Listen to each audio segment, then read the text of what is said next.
চলো আজ তোমাদেরকে আমার জীবনের এক অন্য রকমের অভিজ্ঞতার গল্প বলি। ছোটবেলা থেকে ইচ্ছা ছিল কলকাতার বাইরে অনেক দূরের দেশে ভ্রমণ করার, তবে সব ইচ্ছে কি আর সবসময় পূরণ হয়ে থাকে? সেই ইচ্ছের জন্য আমাদেরকে প্রত্যেকটা মুহূর্তে এবং প্রত্যেকটা পদক্ষেপে লড়ে যেতে হয়, তবেই সেই ইচ্ছে পূরণ হয়। সো হ্যালো এভরিওয়ান, আমি রেমবো, আর আজকে আমি যাচ্ছি বেনারস ট্যুরে। সত্যি কথা বলতে জানো তো, ভাগ্যের কি পরিহাস, যে মানুষ আজ পর্যন্ত কলকাতার মাটিতে পা রাখেনি সেই মানুষ সেই কলকাতা স্টেশন থেকেই ট্রেন ধরে যাবে বেনারস ট্যুরে। আর এখানে আমি আর আমার দিদি যাচ্ছি। মেইনলি আমার দিদি সূত্রে আমার ট্যুরটা কমপ্লিট হচ্ছে ফাইনালি। সো আমার দিদি একটু কফি নিয়ে আসলো, কারণ রাত্রিবেলা আমাদের 11টার সময় ট্রেন ছিল। তারপর ট্রেনে উঠে যাওয়ার পথে ভোরবেলা আমি কিছু শ্যুটস নিয়েছিলাম এখানে। আর দেখো কত সুন্দর লাগছে পাহাড়টা, আর ফার্স্ট টাইম আমি পাহাড় দেখলাম এটা, আর আমার খুবই ভালো এক্সপিরিয়েন্স হয়েছে। কিন্তু দিদি বলছিল যে এর থেকেও বড় হয় নাকি পাহাড়, আর এখানে ব্রিজগুলো এবং সব কিছুই যেন আমাদের ওয়েস্ট বেঙ্গলের মতনই, তবে একটু অন্যরকম সৌন্দর্যে সেজে উঠেছে চারি সাইডে। আর আমরা এখন রওনা দিলাম গন্তব্যস্থলে আমাদের হোটেলে।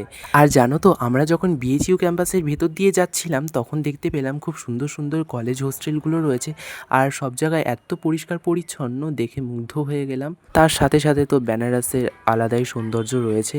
আর যাই হোক, আমি বাড়ি এসে লাঞ্চ করে নিয়েছিলাম, দিদি কিছু রান্না করেছিল কোনো রকমে।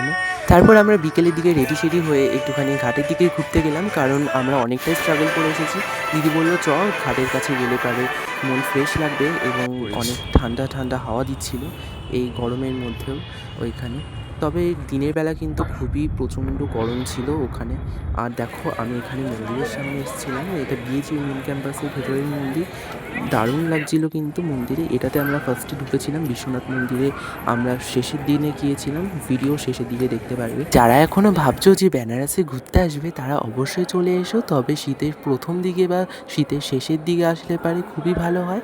তবে তোমরা বোটিং করার সময় অনেক পাখি দেখতে পারবে, খুব সুন্দর লুক ক্রিয়েট হয়। প্রথমেই আমি মন্দিরে ঢুকে মহাদেবের সাথে দর্শন করলাম, তারপর তাকে প্রণাম জানিয়ে চলে গেলাম। তারপর ওপর তলাতে এসে আবারও চলে গেলাম বাবা ভোলানাথের সাথে প্রথমে দর্শন করতে। ভিডিওর শেষে অবশ্যই হর হর মহাদেব বলে যেও।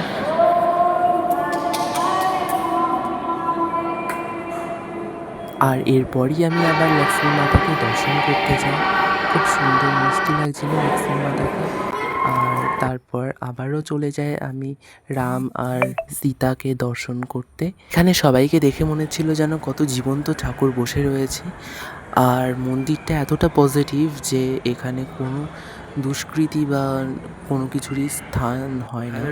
আমি শুনেছি যে এখানে আসতে গেলেও কিন্তু ভাগ্যের প্রয়োজন হয়।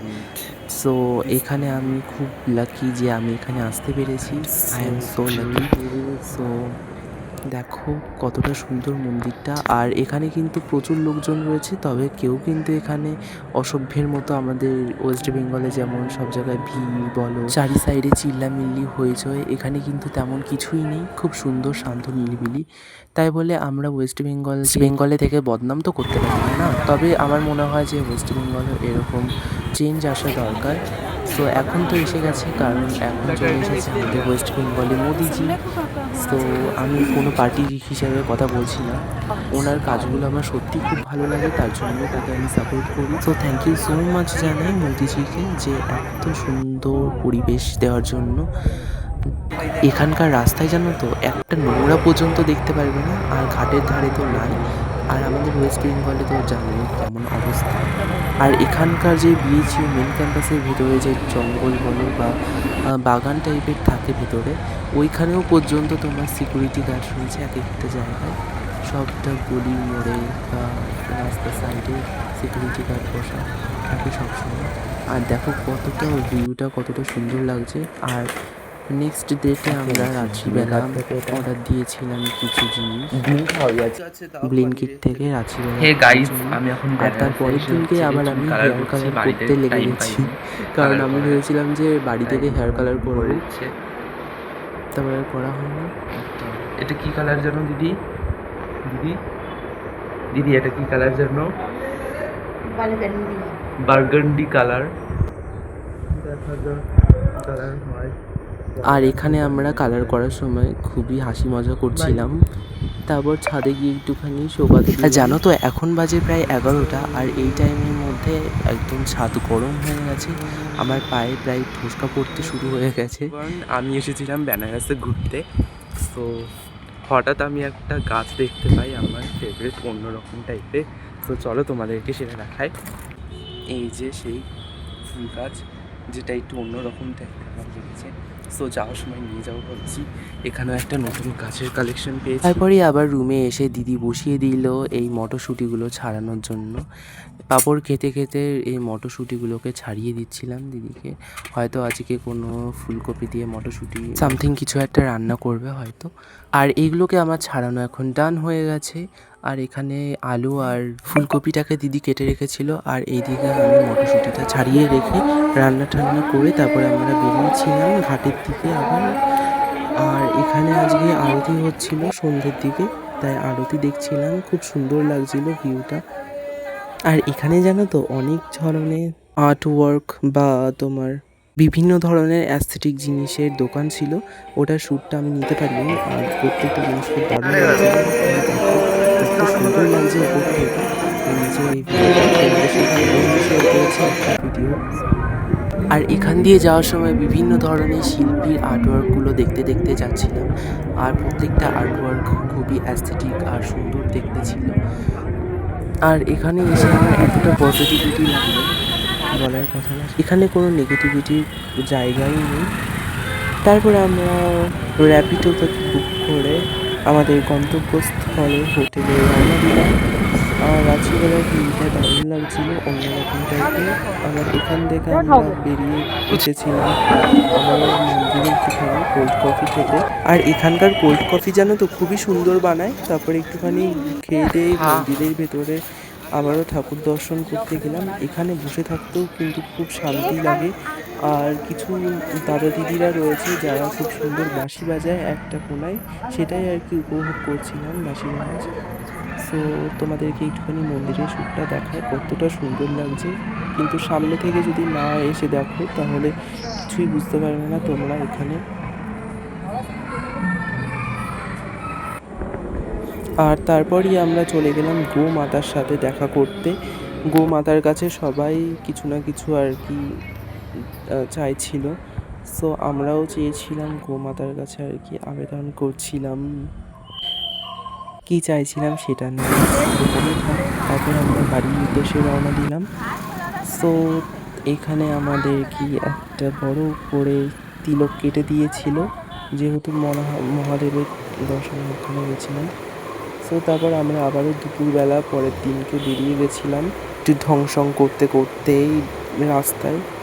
সো আমরা এখন যাচ্ছিলাম এগ্রিকালচার ডিপার্টমেন্টে, যেখানে আমাদের ইন্ডিয়া মানে ওয়েস্ট বেঙ্গলের মতন সৌন্দর্য থাকে। আর জানো তো এখানে গিয়ে আমার মন পছন্দ কিছু জিনিস দেখতে পেলাম সামনে, সেটা তোমরা সামনেই দেখতে পারবে। সো আমাকে কেমন লাগছে দেখতে এটা। আর এখানে দেখো আমার সেই ফেভারিট জিনিস, তোমরা নিশ্চয়ই বুঝতেই পেরেছো। আর আমি যাব না ওইখানে, সেটা তো হতেই পারে না, একটুখানি ঢংসং করতে। সো তারপর আমি চলে গেলাম একটুখানি ফটোশ্যুট করতে আমার খেলার মতো থোবড়া নিয়ে।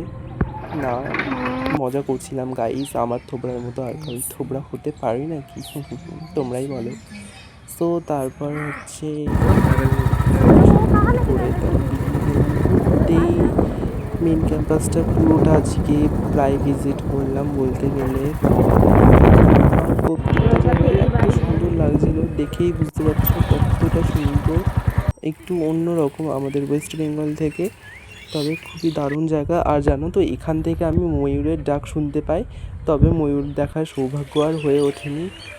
এখানে অনেক কাপলসদেরকে দেখতে পাই সাইডে দাঁড়িয়েছিল, আর ওরা আমাকে ভিডিও করতে দেখে লজ্জা পেয়ে যায়, তারপর গাছের সাইডে চলে যায়। ওই দেখো দেখতে পাচ্ছ। সো এখানের ভিউটা খুবই সুন্দর, মনে হচ্ছিল যেন কত জনম পর এরকম একটা ভিউ দেখতে পেলাম, গ্রাম্য টাইপের। কিন্তু এখানে কিন্তু কোথাও গ্রাম দেখতে পেলাম না আমি। এখানে এরকমই চাষবাস হয়। এটা এগ্রিকালচার ডিপার্টমেন্ট, তোমরা দেখেই বুঝতে পারছো যে এরকম ভাগ ভাগ করা রয়েছে প্রত্যেকটা ক্ষেত।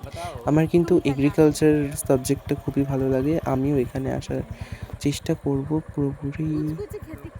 আর এখানে আমি এবার বলি তাহলে যে আমি কিভাবে আমার দিদি সূত্রে আসতে পারলাম, ভিডিও শেষের দিকে বলছি। তার আগে দেখো এখানে এটা গাধা না ঘোড়া সেটা বলতে পারবো না, এখানে কি বেশ একটা নামটা বলে, এক্স্যাক্ট ভুলে গেছি। আমরা তো প্রায় পুরো ভয়ই পেয়ে গেছিলাম যে আমাদেরকে গুটিয়ে না দেয়। তারপর একটা মন্দিরে গিয়েছিলাম এখান থেকে ঘুরতে। সো তারপর এখানে একটা রাম মন্দির রয়েছে, সেখানে ঘুরতে গেলাম। আর এখান থেকে আমরা বিশ্বনাথ মন্দিরে যাওয়ার জন্য রওনা দিলাম। আর এখানে দেখো সেই আশি ঘাট, সরি এক্স্যাক্ট মনে পড়ছে না যে কোন ঘাট। তারপর এখান থেকে আমরা বিশ্বনাথ মন্দিরে ঢোকার জন্য দাঁড়িয়েছিলাম। আর এইদিকে কোনো একটা সেলিব্রিটি এসেছিল, এখানকার কোনো প্রাইম মিনিস্টার বা কিছু একটা সামথিং হবে। আর এখানকার বিশ্বনাথ মন্দিরের পেছনেই একটা ক্যাফে ছিল, ওই ক্যাফেতে গিয়ে আমরা কোল্ড ড্রিঙ্কস খেলাম, ওখানে গল্প আড্ডা দিচ্ছিলাম। তারপরেই আমরা ঘাটের কাছে চলে আসলাম বোটিং করতে। সো বোটিংয়ের এক্সপিরিয়েন্স তো আমার দারুণ হয়েছিল, বাট যদি পাখিগুলো থাকতে তাহলে আরও ভালো লাগতো। তো এখন আমি আরও জায়গায় ঘুরে নিলাম, কারণ কখন আমার সময় হবে, এরপর আরও আমার ক্লাসের চাপ বেড়ে যাবে। যাই হোক, আর ক্লাসের কথা মনে পড়বে না এখন, এখন আমি এনজয় করতে এসেছি। সো তারপর দেখো কত সুন্দর ভিউ রয়েছে। আমার দিদি এখানে ছবি তোলার জন্য কেমন করছে দেখো। আর এই দিকে খুবই সুন্দর ছিল।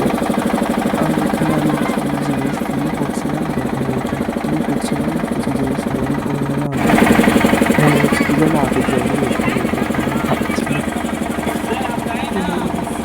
মজা করছিলাম। আর পেছনে যে দিদিটাকে দেখতে পেলে, ওই দিদিটার সাথে আমার খুব ভালো ভাব হয়েছিল, কারণ আমিও আর ওই দিদিটাও ভিডিও করতে অ্যান্ড ফটোশ্যুট করতে আর কি পছন্দ করি। খুব ভালো রিলেটিভ হয়েছিল আমার সাথে। সো তারপর এই দেখো সেই নমঘাটে পৌঁছে গেছি আমরা। আর কতটা দূর থেকে জুম করে দেখালাম দেখো। আর এই সেই নমঘাট যেখানে ভাইরাল সব থেকে সুন্দর আরতি। এখানে সব আরতি সুন্দর আমি বলছি না, তবে এখানে একটু অন্যরকম টাইপেরই জায়গাটা। আর এখানে সেই ভাইরাল লোকটা। नैनों की नैया पतवार तू है मेरी तू खेवैया जाना है पार तेरे तू ही बगैर है पहुँचेगी पार कैसे प्रसाद लेकर के जाएं। এনার প্রত্যেকটা গানই কিন্তু খুবই সুন্দর এবং ইনিও খুব ভালো দেখলাম। তারপর এখানে আমরা সবার সামনে বসে, সামনের সিটে বসে আরতি উপভোগ করছিলাম। আর একটা বিদেশি আন্টি আমার দিকে তাকিয়েছিল, ভিডিও শ্যুট করছিলাম যখন, আমি লজ্জা পেয়ে গেছি, আর ক্যামেরাটা ঘুরিয়ে নিয়েছি তারপর ওনার থেকে। তো এই দেখো, এটা তো তোমাদের সাথে শেয়ার করেইছিলাম আরতির ভিডিও। তারপর দেখো কতটা সুন্দর ভিউ, এখানে যেন কোন ইংল্যান্ড বা ফ্রান্সে চলে এসেছি এখন মনে হচ্ছে এই সাইডে। তারপর আমরা বেনারসের ভাইরাল পানের দোকানে চলে আসলাম। ও ভাই লোক পান বেনারসি